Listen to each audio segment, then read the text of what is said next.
Jadi teman-teman, kita nggak perlu khawatir atas apa yang kita lakukan untuk hari esok. Kenapa nggak usah khawatir sih Kak? Karena Tuhan sudah menyiapkan semua itu. Yang terpenting kita harus bersyukur karena hari ini kita bisa kembali berkumpul beribadah, memuji dan memuliakan nama Tuhan, meskipun di rumah masing-masing. Tapi kita harus percaya bahwa 2-3 orang berkumpul, di situ Tuhan ada di tengah-tengah kita. Untuk itu, marilah kita undang Tuhan untuk hadir di tengah-tengah kita. Marilah kita saat teduh sejenak, mari kita berdoa. Selamat pagi Tuhan, terima kasih karena begitu besar kasih karunia-Mu kepada kami, sehingga hari ini kami masih diberi kesempatan untuk memuji dan memuliakan nama-Mu. Tuhan, kami anak-anak-Mu yang telah Kau pilih, sudah siap untuk mendengarkan firman-Mu, menyembah-Mu. Tolong sertai kami ya Tuhan, hadir di tengah-tengah kami ya Tuhan, sehingga kami bisa melakukan ibadah ini seturut dengan kehendak-Mu ya Tuhan. Tuhan, berkati yang mungkin teman-teman kami yang belum bisa hadir mengikuti ibadah ini karena berbagai kendala. Tolong sertai ya Tuhan, lindungi yang sakit, tolong pulihkan sehingga di kesempatan berikutnya bisa beribadah lagi ya Tuhan. Tuhan, terima kasih, kami telah mengucap syukur. Haleluya, amin. Teman-teman, walaupun kita ibadah di rumah masing-masing, tapi rasa semangatnya harus seperti ibadah di gereja kan? Nah, supaya lebih semangat lagi, mari kita bangkit berdiri dan kita nyanyikan satu pujian, Pekerja Kristus.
Pandemi seperti ini, pasti kita rindu ya memuji dan memuliakan nama Tuhan di gereja. Iya nih Kak, rindu banget. Kalian di rumah juga pada rindu kan?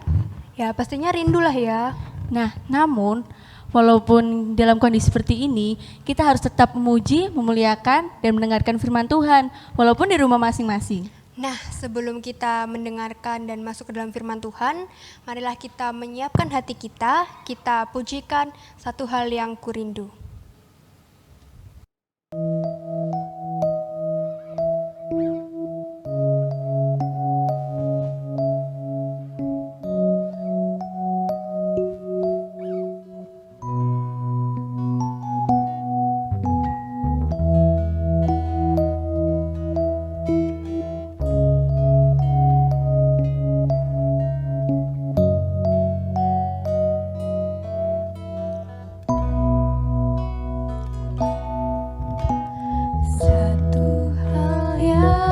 ku rindu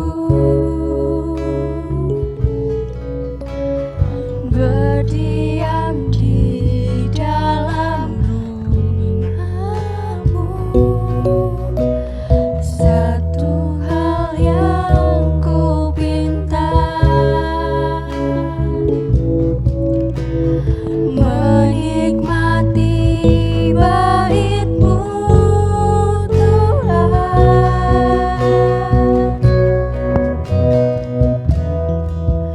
Lebih baik satu hari di pelataran-Mu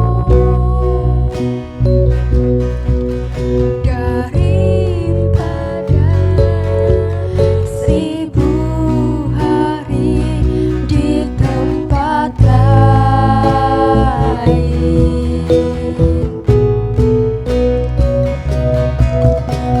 Memuji-Mu, menyembah-Mu, Kau Allah yang hidup,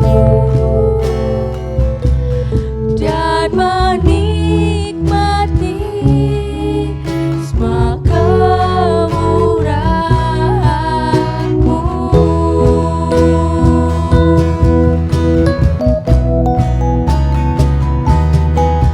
Lebih baik satu hari di pelataran-Mu daripada 1000 hari di tempat lain.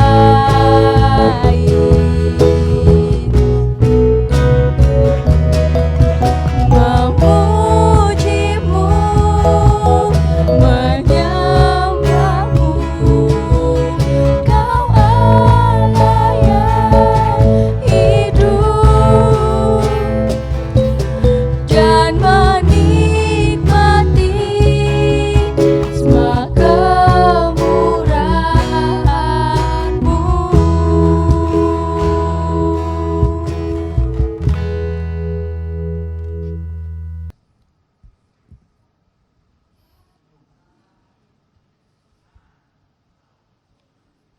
Shalom, selamat pagi dan salam patunggilan untuk kita semua, dimanapun kita berada.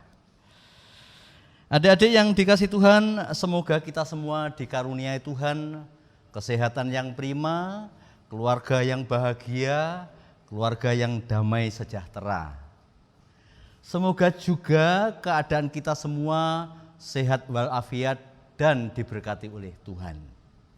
Harapan saya, adik-adik semua tidak saja sehat badannya, tetapi juga proses belajar di rumah PJJ dapat dilakukan dengan baik, sekalipun berada di rumah masing-masing.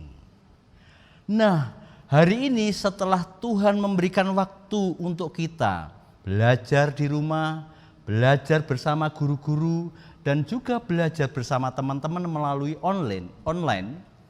Hari ini Tuhan juga memberikan waktu bagi kita untuk kita bersekutu, untuk kita memuji dan memuliakan nama Tuhan, untuk kita bersama-sama membaca dan merenungkan firman Tuhan. Oleh karena itu, sebelum kita bersama-sama membaca dan merenungkan firman Tuhan, mari kita bersama-sama berdoa. Mari kita berdoa. Tuhan Allah Bapa kami yang bertahta dalam kerajaan surga, Tuhan yang memelihara kehidupan kami, sungguh kami bersyukur kepadamu atas anugerah yang Tuhan limpahkan di dalam kehidupan kami. Pagi hari ini Tuhan, setelah Tuhan memberikan kesempatan bagi kami untuk kami belajar selama 1 minggu, saat ini Tuhan juga memberikan waktu bagi kami untuk kami melakukan persekutuan dengan teman-teman kami, walaupun melalui online. Oleh karena itu Tuhan, dengan kesadaran bahwa kami memiliki kelemahan dalam ibadah online hari ini, kami mohon Tuhan hadir di tengah-tengah kami, agar apa yang kami baca, apa yang kami renungkan, biarlah seturut dengan kehendak Tuhan. Terima kasih Bapa, inilah doa kami kepadamu, di dalam nama Tuhan kami Yesus Kristus, kami berdoa. Amin. Ya, baiklah adik-adik yang dikasih Tuhan, pagi hari ini kita akan membaca bersama-sama dari 2 Timotius pasal 4 ayat 1 sampai 8. 2 Timotius 4 ayat 1 sampai 8. Saya akan membacanya. Penuhilah panggilan pelayananmu di hadapan Allah dan Kristus Yesus yang akan menghakimi orang yang hidup dan yang mati. Aku berpesan dengan sungguh-sungguh kepadamu demi penyataannya dan demi kerajaannya. Beritakanlah firman, siap sedialah, baik atau tidak baik waktunya.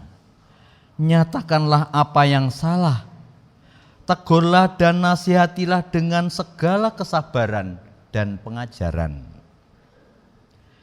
Karena akan datang waktunya orang tidak dapat lagi menerima ajaran sehat, tetapi mereka akan mengumpulkan guru-guru menurut kehendaknya untuk memuaskan keinginan telinganya.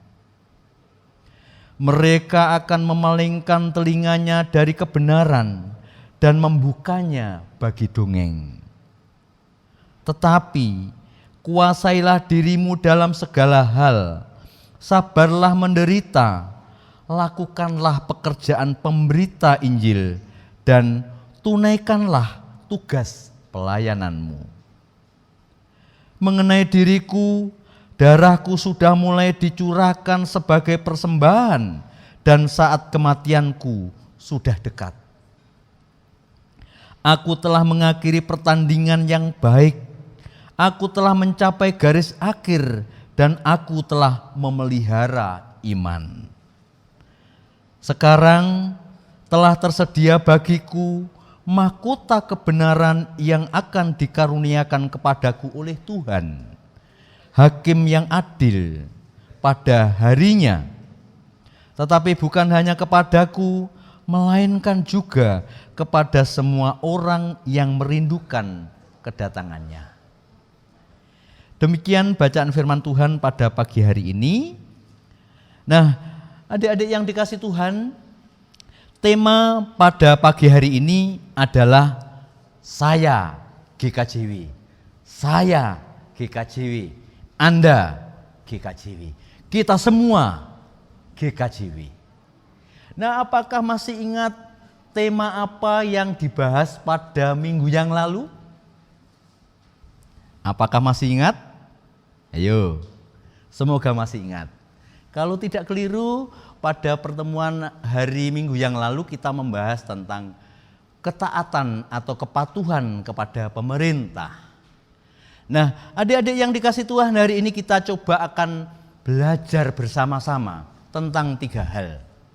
Yang pertama, kita akan belajar pesan apa yang ingin disampaikan Rasul Paulus kepada Timotius dan juga kepada kita semua. Pertama.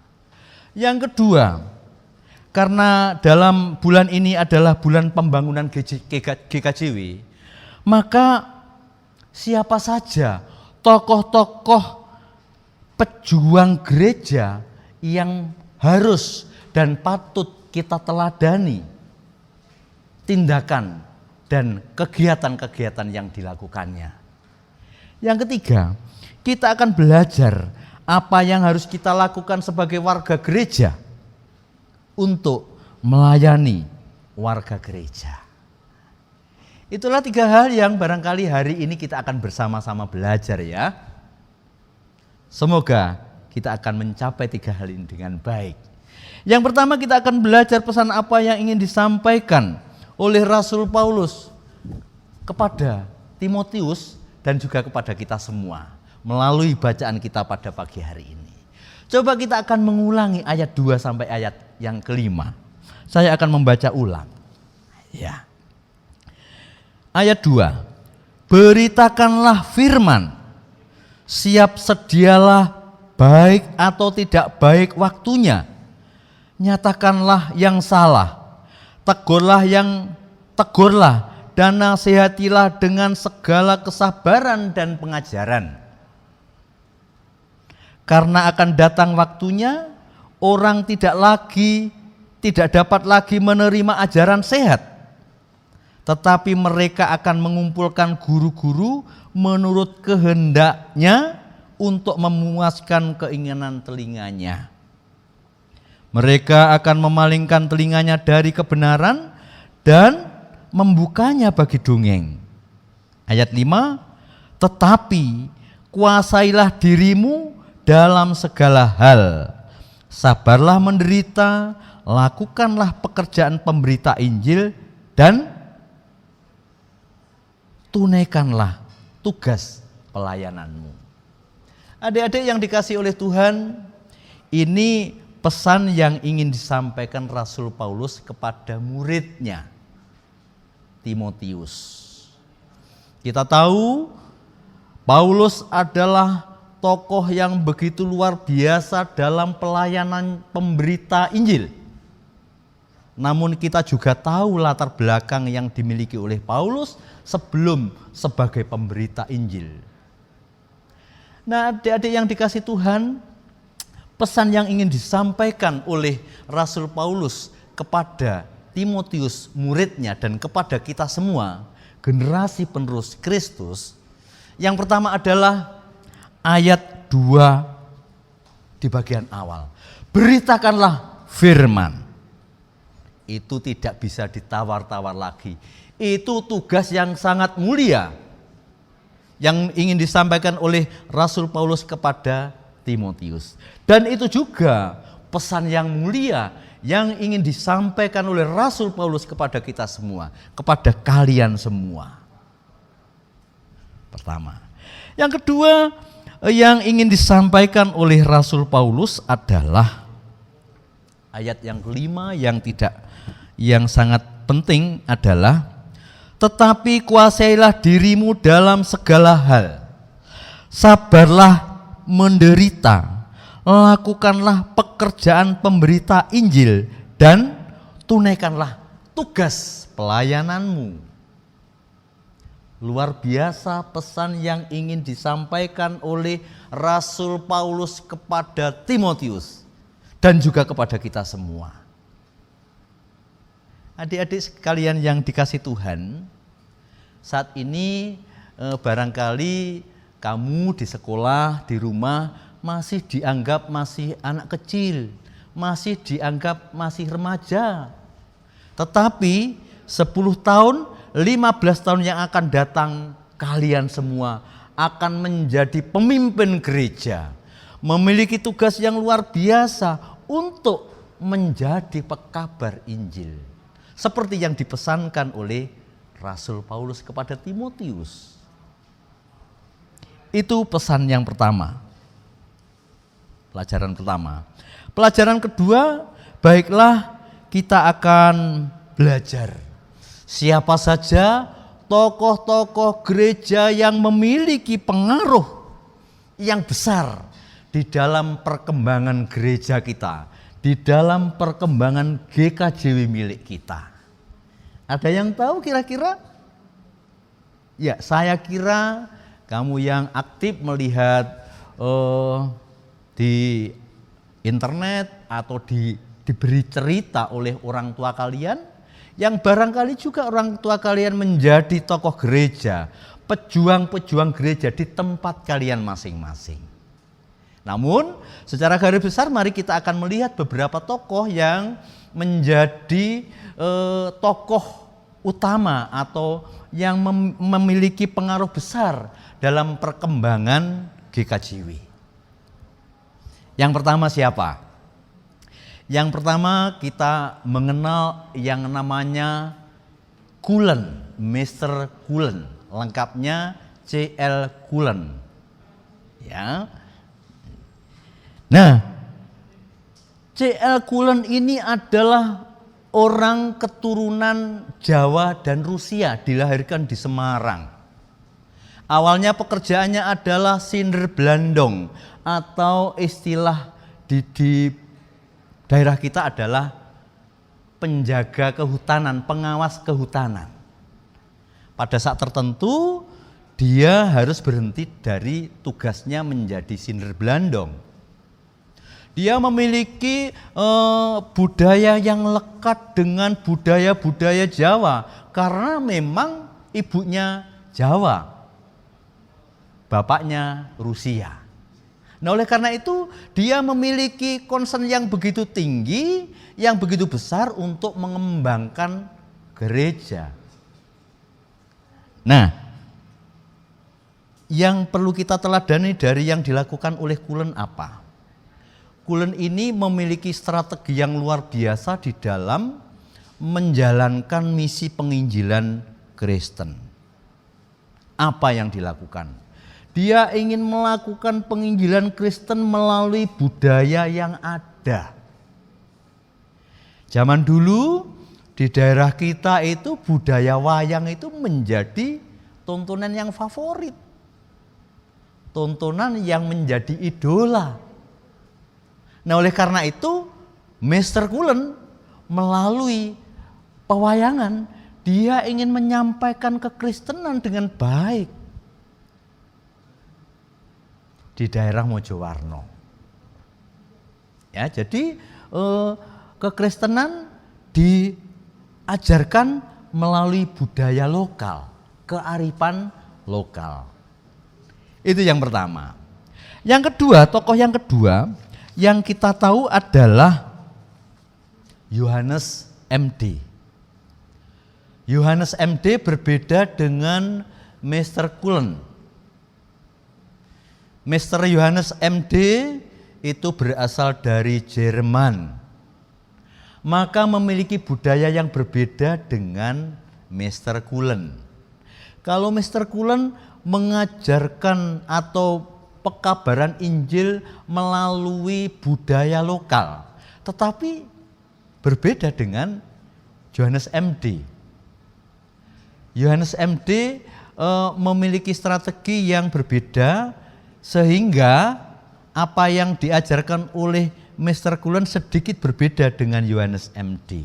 Kalau Mr. Yohanes MD itu mengajarkan tata cara seperti Eropa, ya seperti Belanda begitu. Tetapi pengaruhnya begitu luar biasa ketika dia mengabarkan Injil Kristen di daerah Surabaya, utamanya di daerah Wiyung dan sekitarnya. Dua tokoh ini menjadi cikal bakal berdirinya GKJW. Tokoh yang tiga yang kita tahu, kita mengenal yang namanya Bapak Paulus Tosari. Ya, nama aslinya Pak Paulus Tosari itu adalah Pak Kasan.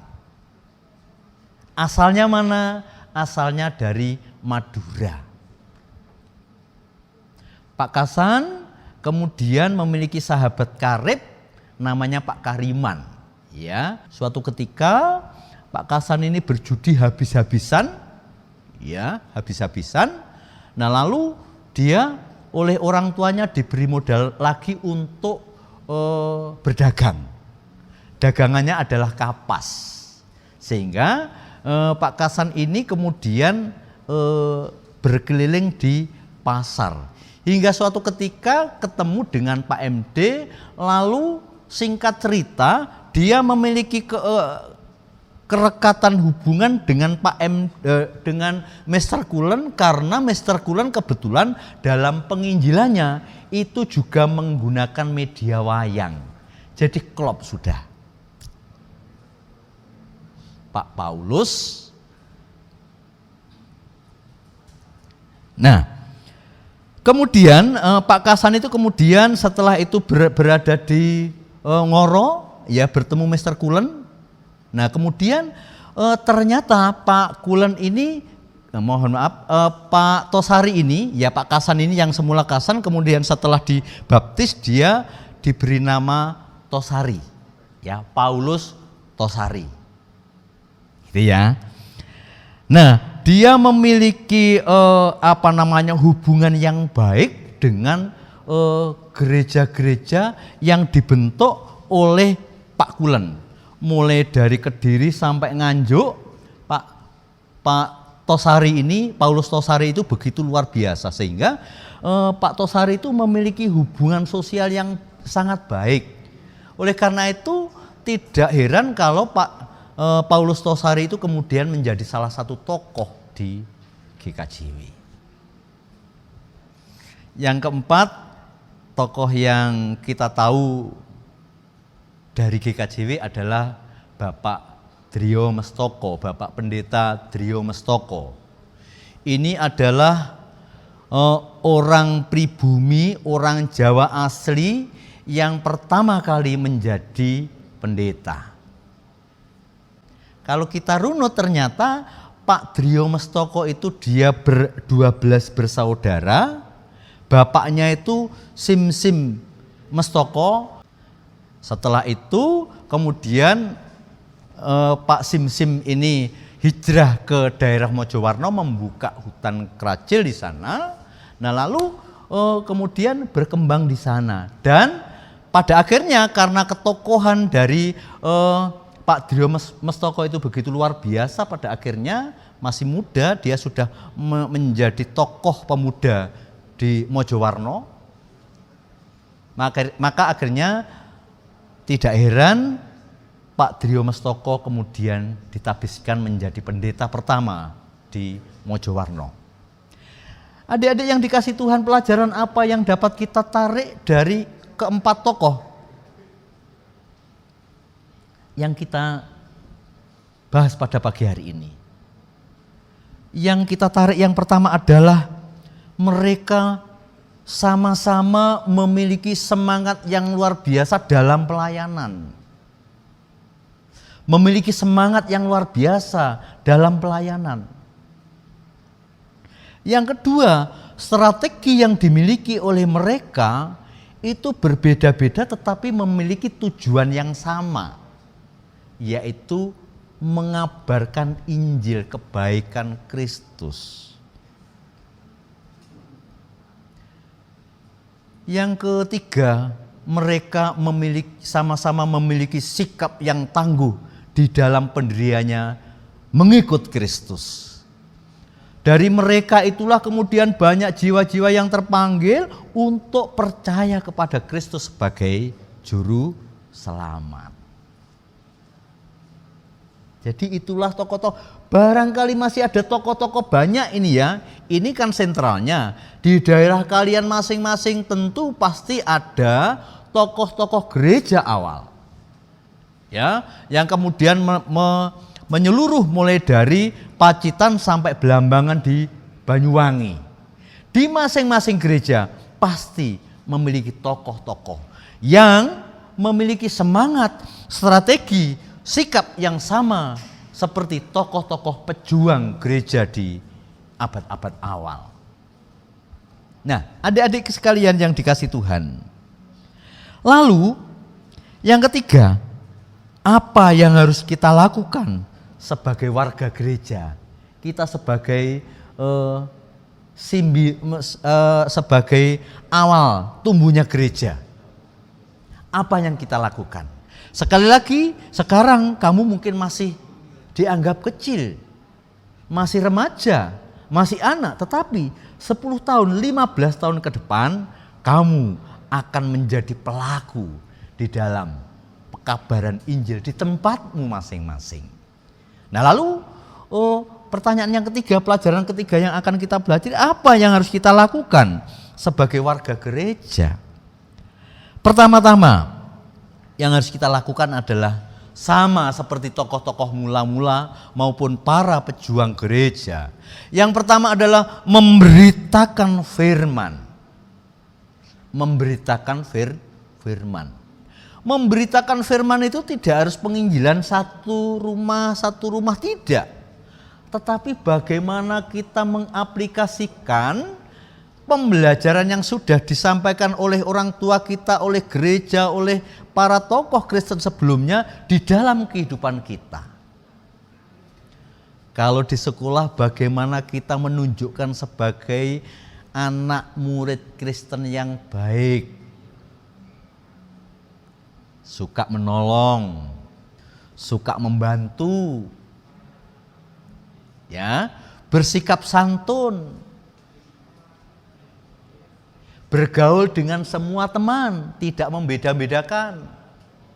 Ketika ada teman kesulitan, kita dengan ringan tangan membantu.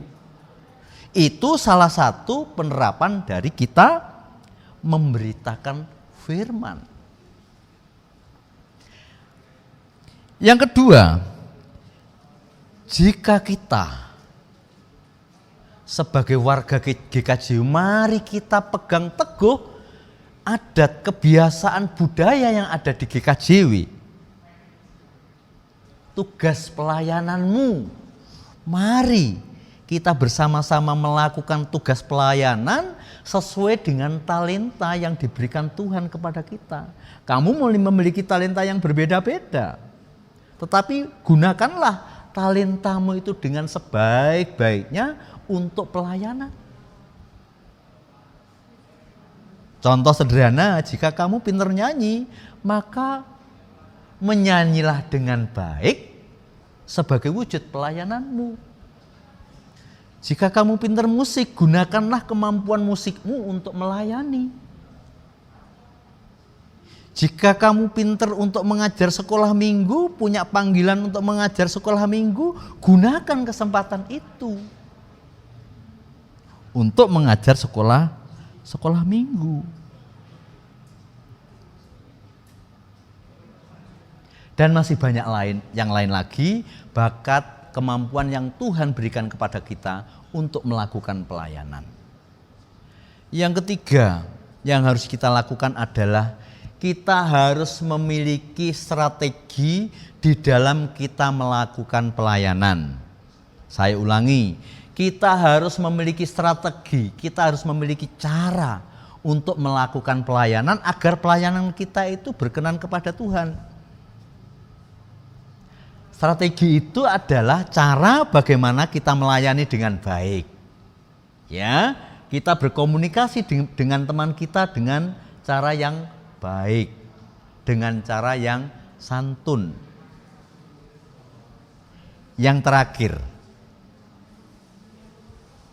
apa yang harus kita lakukan di dalam kehidupan kita sebagai warga gereja? Di dalam kita melakukan pemberitaan firman, di dalam melakukan pelayanan, di dalam kita melakukan strategi yang kita lakukan itu, kita harus dilandasi dengan kerelaan hati, dengan tulus ikhlas tanpa pamrih. Itu yang sangat penting bagi kita. Nah, kira-kira demikian yang menjadi tugas dan tanggung jawab kita sebagai generasi penerus gerejamu masing-masing. Nah, saya ulangi ya, ada 3 hal yang tadi yang dapat kita pelajari hari ini. Pesan yang ingin disampaikan oleh Rasul Paulus kepada Timotius dan kepada kita. Yang kedua adalah tokoh-tokoh gereja yang sudah memiliki cara yang luar biasa, sikap yang luar biasa, strategi yang luar biasa, itu dapat kita contoh apa yang dilakukan. Yang ketiga, sikap kita yang harus kita lakukan di dalam kita berjemaat. Semoga Tuhan memberikan kekuatan kepada kita di dalam kita melakukan pelayanan. Tuhan memberkati kita semua. Amin. Nah teman-teman, puji Tuhan ya, hari ini kita sudah diberi kesempatan untuk mendengarkan kebenaran firman Tuhan. Tapi mendengarkan dan memahami belum cukup kalau kita nggak melakukan dalam kehidupan sehari-hari. Selain itu, kita juga harus mengucap syukur atas anugerah keselamatan yang sudah Tuhan berikan kepada kita. Nah, sebagai ungkapan syukur itu, marilah kita mengumpulkan persembahan dengan memujikan, beri syukur.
Adik-adik yang dikasih Tuhan, mari kita bersama-sama menaikkan doa syafaat kita. Mari bersama-sama kita berdoa. Tuhan Allah Bapa kami yang bertahta dalam kerajaan surga yang mulia, terima kasih Bapa, pada pagi hari ini Tuhan sudah memberikan nasihat kepada kami, memberikan teguran kepada kami, memberikan bekal kepada kami, agar kami meneladani tokoh-tokoh gereja, bahkan Rasul Paulus dan juga Timotius di dalam menjalankan misi Tuhan di dalam hidup kami. Oleh karena itu Tuhan, kami mohon kepadamu, biarlah Tuhan memberikan kemampuan kepada kami masing-masing, agar kami memiliki semangat, memiliki spirit seperti yang dimiliki oleh para tokoh-tokoh pendahulu kami, agar pelayanan yang kami lakukan di gereja kami masing-masing Tuhan dapat menghasilkan buah-buah yang baik. Dan lebih dari itu, biarlah apa yang kami lakukan itu memiliki dampak nyata di dalam kehidupan kami. Oleh karena itu Tuhan, tambahkanlah kepada kami kemauan dan kemampuan, agar talenta, bakat yang Tuhan berikan kepada kami dapat kami manfaatkan untuk melayani-Mu di gereja kami masing-masing. Pada saat ini Tuhan, izinkan kami menaikkan doa-doa syafaat kami. Pertama-tama Tuhan, kami mohon Tuhan memberkati kami masing-masing di tempat kami masing-masing, di sekolah kami masing-masing. Bapak, kami mohon Tuhan memberkati sekolah kami yang sampai saat ini kami harus belajar melalui online ya Tuhan. Pembelajaran jarak jauh. Kami sesungguhnya belum bisa belajar dengan maksimal Tuhan dengan cara ini. Oleh karena itu Tuhan, berkatilah kami, berkatilah guru-guru kami, berkatilah pemerintah kami Tuhan. Sehingga ke depan biarlah proses pembelajaran dapat kami lakukan dengan baik, dengan metode seperti yang dulu kami alami. Oleh karena itu Tuhan, pada kesempatan ini kami mohon kepadamu, Tuhan memberikan kemampuan kepada pemerintah bangsa dan negara kami, agar pemerintah dan bangsa kami dapat menyelesaikan wabah virus corona COVID-19 ini dengan baik. Berkatilah para dokter, berkatilah para perawat, obat-obatan, rumah sakit yang Tuhan pakai sebagai media untuk menyembuhkan orang-orang yang sedang terpapar COVID-19. Sehingga dengan demikian Tuhan, masyarakat kami, bangsa kami, negara kami ini akan pulih seperti sedia kala. Demikian juga Tuhan, di tempat kami masing-masing kiranya Tuhan memberkati gereja kami, Bapak Pendeta, para pengurus kelompok, para warga jemaat. Tuhan memberkati kami semua. Tidak lupa juga Tuhan, kami juga mohon kepadamu, Tuhan memberkati teman-teman kami, baik itu yang ada di kota maupun yang ada di desa, utamanya di daerah pelosok Tuhan, yang saat ini belum bisa belajar dengan maksimal. Tuhan berkatilah pemerintah daerah masing-masing, agar mereka memperhatikan proses pembelajaran di daerah masing-masing. Sehingga teman-teman kami yang belum belajar maksimal itu dapat belajar dengan maksimal dengan sarana prasarana yang disediakan oleh pemerintah. Saat ini kami juga berdoa kepadamu Tuhan untuk kesempatan yang Tuhan berikan kepada kami untuk mengumpulkan persembahan. Bapa di surga, persembahan yang kami kumpulkan biarlah Tuhan berkati, Tuhan terima, agar itu dapat digunakan untuk kegiatan-kegiatan kegerejaan kami. Kami mohon Tuhan memberkati orang-orang yang sudah dipercaya untuk mengelola persembahan itu, sehingga persembahan itu tidak disalahgunakan ya Tuhan, sebaliknya dimanfaatkan sebaik-baiknya untuk kegiatan kegerejaan. Bapa di surga, kalau dalam minggu-minggu ini mungkin ada di antara teman-teman kami yang mengikuti ulangan, mengerjakan tugas-tugas dari sekolah, Tuhan berikan kemampuan kepada kami, agar kami dapat menjalankan tugas itu, mengerjakan ulangan maupun tugas dengan sebaik-baiknya. Terima kasih Bapa. Pada akhirnya kami menyerahkan para tokoh-tokoh gereja dan keluarganya kepada Tuhan, agar gereja kami semakin lama semakin berkembang, agar gereja kami bertumbuh seturut dengan kehendak Tuhan. Terima kasih Bapa. Setelah ibadah ini selesai, kami masing-masing akan berpisah satu dengan yang lain dan akan menjalankan aktivitas kami di tempat kami masing-masing. Tuhan memberkati keluarga kami, Tuhan memberkati kami masing-masing di tempat yang berbeda-beda. Terima kasih Bapa. Pada akhirnya kami menyerahkan waktu yang ada di depan kami ke dalam tangan Tuhan. Kami akan menerima berkat Tuhan yang demikian. Kiranya kasih karunia dan damai sejahtera dari Allah Bapa Sang Sumber Rahmat dicurahkan kepada kita semua. Kedamaian dan kesejahteraan dari Tuhan Yesus Sang Kristus dilimpahkan kepada kita semua. Pengharapan dan penghiburan yang abadi dari Sang Roh Kudus dianugerahkan kepada kita semua, mulai saat ini sampai selama-lamanya. Amin. Wah, gak kerasa ya, kita sudah di pengunjung ibadah pada pagi hari ini. Iya nih. Nah teman-teman, jangan lupa ya untuk menerapkan firman Tuhan dalam kehidupan sehari-hari.